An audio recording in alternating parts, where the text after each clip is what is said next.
ఏంటి నాతోనే గేమ్స్ ఆడుతున్నారా? ఎందుకు అబద్ధం చెప్పారు?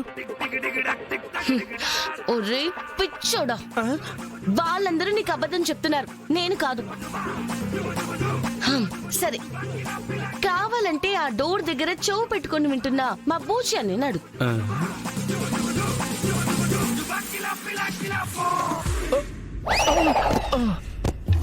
ఒరే ఒరే, ఊర్లో నువ్వు నాకంటే వరస్టుకున్నావు. జగదాత్రికి ముందే పెళ్లి జరిగిందా? ఎప్పుడో జరిగింది. ఆయన ఇప్పుడెందుకు అడుగుతున్నావు?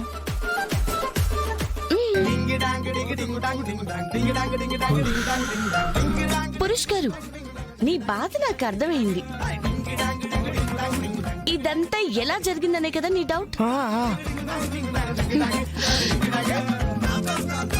ఎందుకంటే ఆ బామ్మ మనవరాలికి పిచ్చి కాబట్టి. పిచ్చా అంటే నేను ఎంతసేపు ఈ పిచ్చోళ్ళతో మాట్లాడుతున్నానా?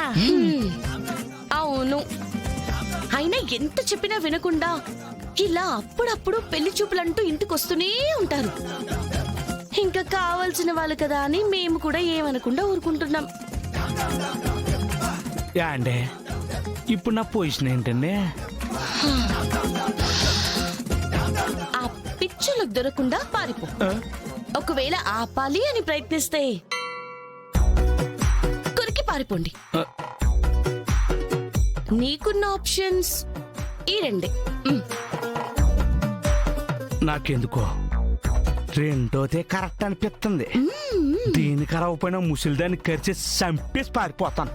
వద్దులేదే లేదు. సరే మరి, ముందు నేను వెళ్తా. ఎరా బూసి నువ్వు వెళ్ళవా? నువ్వు వెళ్ళాక నేను వస్తా.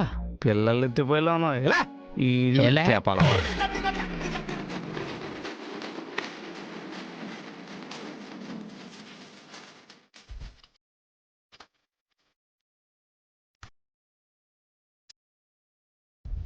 పాపం రాత్రి కొంచెం కూడా జాలి కలగలేదా? నేను చిన్నగానే చెప్పి పంపిద్దాం అనుకున్నాను, కానీ వాడి మాటలు ఎక్స్ట్రాలు నాకు నచ్చలేదు. అందుకే చిన్న టచ్ ఇచ్చా. అయినా ఇదంతా నువ్వు అబద్ధం చెప్పడం లేదు.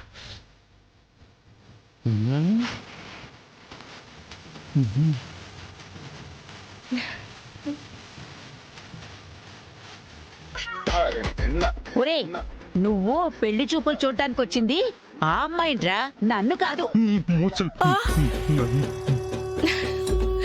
నీలాంటి రోడ్డు మీద తిరుగుతున్నారని తెలియక బయటకు వచ్చి బుక్ అయిపోయా.